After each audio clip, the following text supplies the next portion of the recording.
LIC అనే ఈ 3 అక్షరాల పేరు కలిగిన సంస్థతో మన దేశంలోని ప్రతి ఒక్క కుటుంబం ఏదో ఒక విధంగా సంబంధం కలిగి ఉంది అనడంలో సందేహం లేదు.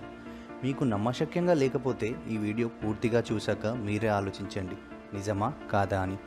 ఎల్ఐసితో మన రిలేషన్ కేవలం పాలసీతోనే లేదు. మీరు ఒకవేళ ఉద్యోగి అయితే మీ కంపెనీ ఎంప్లాయీస్ గ్రాట్యుటీ అమౌంట్ ఎక్కడ ఇన్వెస్ట్ చేస్తుందో కనుక్కోండి. మన దేశంలో most of the corporate companies, ప్రభుత్వ సంస్థలు ఎల్ఐసిలోనే గ్రాట్యుటీ, సూపర్ యాన్యుయేషన్ అమౌంట్స్ ఇన్వెస్ట్ చేస్తున్నాయి. ఒకవేళ మీరు జన్ధన్ యోజన అకౌంట్ కలిగి ఉన్నవారైతే మీ రూపే కార్డ్ మీద ఉండే 30,000 బీమా కూడా ఎల్ఐసి ద్వారానే అందించబడుతుంది. లేదా మీరు ప్రధానమంత్రి జీవన్ జ్యోతి బీమా యోజన కింద 2 లక్షల బీమా కలిగి ఉన్నారా, అది కూడా ఎల్ఐసి నుండే క్లెయిమ్ పేమెంట్ అవుతుంది. తెలంగాణ రైతులకు ఇచ్చే రైతు బీమా కూడా ఎల్ఐసి నుండే క్లెయిమ్ పేమెంట్ అవుతుంది. ఇలా ప్రధానమంత్రి జన్ధన్ యోజన అకౌంట్ కలిగి ఉన్న సాధారణ వ్యక్తుల నుండి ఇండియాలో ఉన్న బ్యాంక్స్, పెద్ద పెద్ద కార్పొరేట్ కంపెనీస్లో ఇన్వెస్ట్మెంట్ ద్వారా ఎల్ఐసి ఎన్నో కోట్ల కుటుంబాలకు డైరెక్ట్గానో లేదా ఇండైరెక్ట్గానో ప్రభావితం చేస్తుంది. ఈరోజు మనం ఈ ఇన్సూరెన్స్ దిగ్గజమైన ఎల్ఐసి గురించి పూర్తి వివరాలు తెలుసుకుందాం. ఈ వీడియో ఎల్ఐసితో రిలేషన్ ఉన్న ప్రతి ఒక్కరికి షేర్ చేయండి. మన దేశానికి స్వాతంత్రం రాకపూర్వం బ్రిటిష్ వాళ్ళు స్థాపించిన వందల కొలది ఇన్సూరెన్స్ కంపెనీస్లు ఉండేవి. కానీ వాళ్ళు భారతదేశ పౌరులని సెకండరీ సిటిజన్స్ లాగా చూసేవారు. లైఫ్ ఇన్సూరెన్స్ తీసుకునే వాళ్ళకి బ్రిటిష్ వాళ్ళకైతే ఒక రకమైన ప్రీమియం ఉండేది, మన దేశ పౌరులకి ఎక్కువ ప్రీమియం వసూలు చేసేవారు. 1870వ సంవత్సరంలో బాంబే మ్యూచువల్ లైఫ్ అష్యూరెన్స్ అనే సంస్థ మొట్టమొదటిసారిగా మన భారతీయులచే మొదలుపెట్టడం జరిగింది. మన దేశ ఇన్సూరెన్స్ కంపెనీలు వచ్చినా కూడా ఓవరాల్గా రెగ్యులేషన్ బ్రిటిష్ ప్రభుత్వంది అవ్వడం వల్ల ప్రీమియం రేట్లను క్రమబద్ధీకరించలేకపోయారు. అయితే 1947లో భారతదేశానికి స్వాతంత్రం వచ్చిన తర్వాత ఇబ్బడి ముబ్బడిగా ఉన్న ఇన్సూరెన్స్ కంపెనీలను వ్యవస్థీకరించే ప్రయత్నంలో 1956వ సంవత్సరంలో అప్పుడున్న 245 ఇన్సూరెన్స్ కంపెనీలు ప్రావిడెంట్ ఫండ్ కంపెనీలను జాతీయం చేసి వాటన్నిటినీ కలిపి life insurance corporation of India అనే దిగ్గజ కంపెనీని ఏర్పాటు చేశారు. ఇప్పటికీ 65 సంవత్సరాలు అవుతున్నా కూడా లైఫ్ ఇన్సూరెన్స్ రంగంలో అగ్రగామిగా కొనసాగుతుంది. మన దేశంలో ఏదైనా పేపర్ని ఫోటోకాపీ తీయాలంటే జిరాక్స్ తీయండి అంటాం. కానీ జిరాక్స్ అనేది ఒక కంపెనీ పేరు, యాక్చువల్గా దాన్ని ఫోటోకాపీ అని పిలవాలి. అలాగే మన దాంట్లో చాలామంది నీకు ఇన్సూరెన్స్ ఉందా అని అడగరు, నీకు ఎల్ఐసి పాలసీ ఉందా అని అడుగుతారు.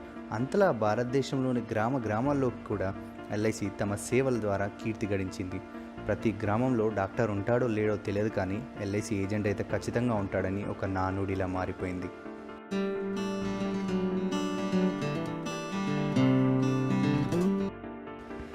దేశంలో ఎల్ఐసికి 8 జోనల్ ఆఫీసులు, 113 డివిజన్ ఆఫీసులు, 2048 బ్రాంచ్ ఆఫీసులు, 1526 శాటిలైట్ ఆఫీసులు, 1178 మినీ ఆఫీసులు ఉన్నాయి.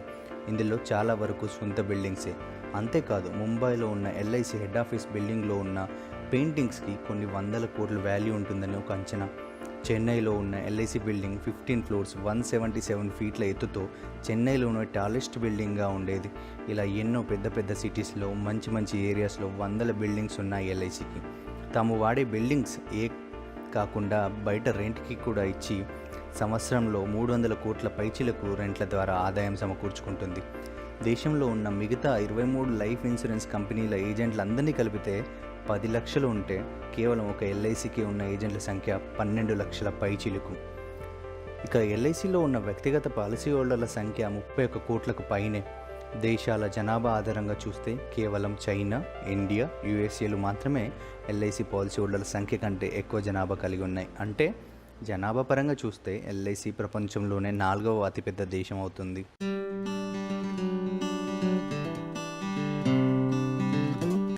మనకి ఎల్ఐసి అంటే కేవలం లైఫ్ ఇన్సూరెన్స్ కంపెనీ అనే తెలుసు. ఎల్ఐసి ఇతర రంగాల్లో కూడా తన సబ్సిడరీ కంపెనీల ద్వారా బిజినెస్ చేస్తుంది.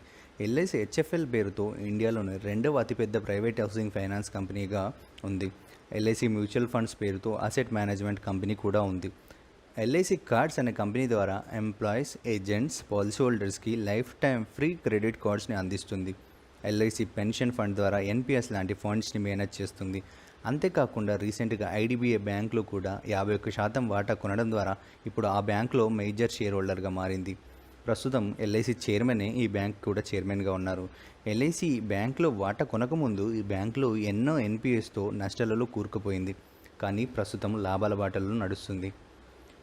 ఎల్ఐసి కేవలం మన దేశంలోనే కాదు, ఇతర దేశాల్లోనూ మన దేశ ఖ్యాతిని విస్తరిస్తుంది. ఎల్ఐసికి Bangladesh, Sri Lanka, Saudi Arabia, Bahrain, Singapore, UK, Canada, Nepal, Mauritius, Fiji లాంటి దేశాల్లో కూడా తమ సబ్సిడరీస్ ద్వారా లేదా జాయింట్ వెంచర్ల ద్వారా తమ సేవలను అందిస్తుంది. ఫ్రెండ్స్, ఈ వీడియోలో నెక్స్ట్ సెక్షన్లోకి వెళ్ళే ముందు ఈ వీడియో చేయడానికి మేము పెట్టిన ఎఫర్ట్స్ మీకు నచ్చినట్టయితే కనుక వీడియోని లైక్ చేయండి, మీ ఫ్రెండ్స్తో షేర్ చేయండి.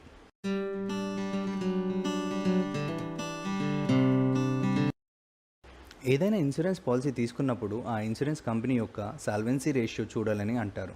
కానీ ఎల్ఐసి విషయంలో అది చూడాల్సిన అవసరమే లేదు. ఎందుకంటే ఎల్ఐసి యాక్ట్ 1956లోని సెక్షన్ 37 ప్రకారం ఎల్ఐసిలో ఉన్న పాలసీ అమౌంట్ ఇంక్లూడింగ్ బోనస్ ఒకవేళ ఎల్ఐసి పేమెంట్ చేయలేని పరిస్థితుల్లో ఉంటే ఆ అమౌంట్ ఎంతైనా సరే గవర్నమెంట్ ఆఫ్ ఇండియా పేమెంట్ చేస్తుంది. మరియు దీనికి ఎటువంటి లిమిట్ లేదు. అంటే ఎల్ఐసి నుండి మనకు వచ్చే డబ్బులు మన కరెన్సీ నోట్తో సమానం అన్నమాట. మీరు కరెన్సీ నోట్ మీద చూస్తే I promise to pay the bearer the sum equal to అని ఆర్బీఐ గవర్నర్ సంతకం ఉంటుంది. అంటే దానికి పూర్తి వాల్యూ చెల్లించడం తన బాధ్యత అని సెంట్రల్ గవర్నమెంట్ తరపున ఆర్బీఐ గవర్నర్ సైన్ చేస్తాడు. సో మన కరెన్సీ నోట్కి ఈక్వల్గా ఎల్ఐసి పాలసీ ఉందన్నమాట.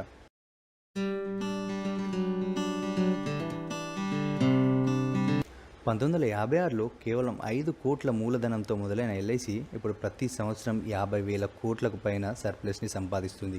దీంట్లో 95% పాలసీ హోల్డర్లకు బోనస్ రూపేణ పాలసీలలో జమ చేస్తుండగా మిగతా 5% సెంట్రల్ గవర్నమెంట్కి పేమెంట్ చేస్తుంది. 1956లో కేవలం 5 కోట్ల పెట్టుబడి పెట్టిన సెంట్రల్ గవర్నమెంట్ ప్రస్తుతం ప్రతి ఏటా 2,500 కోట్ల సర్ప్లస్ అమౌంట్ని తీసుకుంటుంది. అంటే పెట్టిన పెట్టుబడికి 500 రెట్లు ప్రతి ఏటా తీసుకుంటుంది. ప్రస్తుతం ఎల్ఐసి ఆస్తుల విలువ 31 లక్షల కోట్లు. ఇది ప్రపంచంలో ఉన్న 70% దేశాల జీడిపి కంటే ఎక్కువ.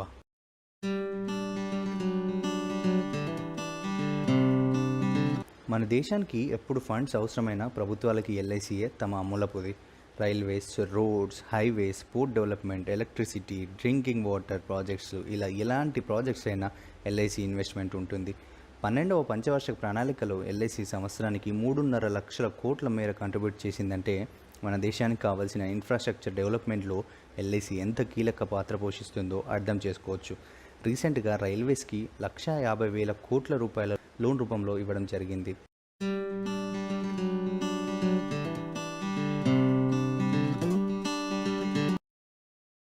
రెండు 2020-21 ఆర్థిక సంవత్సరంలో ఎల్ఐసి కేవలం షేర్ మార్కెట్ నుండి 37,000 కోట్ల లాభాన్ని సాధించింది. ఈ కరోనా కాలంలో అయినా ఇంత పెద్ద మొత్తంలో ప్రాఫిట్ రావడానికి గల కారణం ఎల్ఐసి యొక్క 1,000 కోట్ల ఇన్వెస్ట్మెంట్లే. మన దేశంలోనే డొమెస్టిక్ ఇన్స్టిట్యూషనల్ ఇన్వెస్టర్లో ఎల్ఐసియే పెద్దది.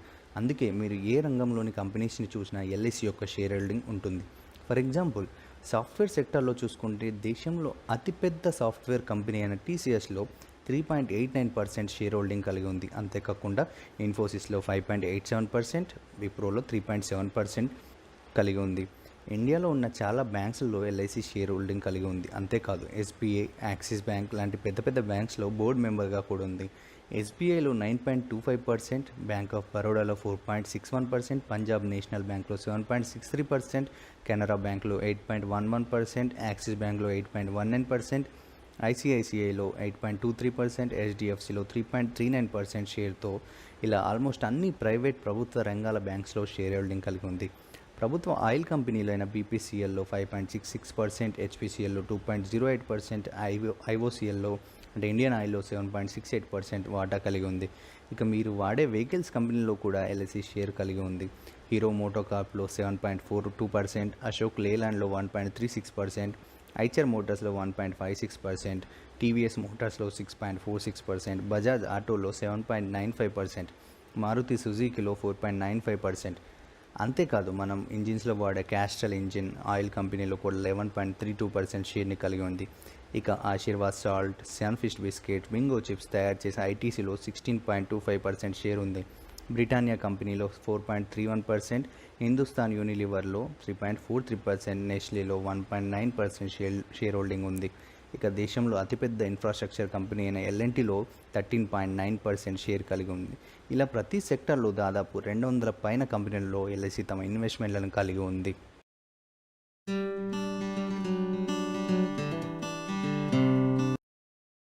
ఇన్సూరెన్స్ సెక్టార్లో ప్రైవేట్ సంస్థలకి పర్మిషన్ ఇచ్చినప్పుడు ఇక ఎల్ఐసి పని అయిపోయింది అని అందరూ అన్నారు.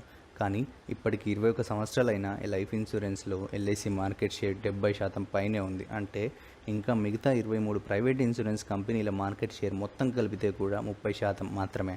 ప్రపంచంలో ఏ ప్రభుత్వ రంగ సంస్థ అయినా ప్రైవేట్ సంస్థల ఎంట్రీ అయిన 21 సంవత్సరాల తర్వాత కూడా మార్కెట్లో సింహభాగం కలిగలేదేమో. ఎయిర్ ఇండియా, బిఎస్ఎన్ఎల్ లాంటి ప్రభుత్వ సంస్థల పరిస్థితి ఏమైందో మనం చూసాం. అయితే ఎల్ఐసి సక్సెస్కి ఎన్నో కారణాలు ఉన్నాయి. అందులో మొట్టమొదటిది aggressive marketing. LIC unique marketing style తమ సక్సెస్కి ప్రధాన కారణం.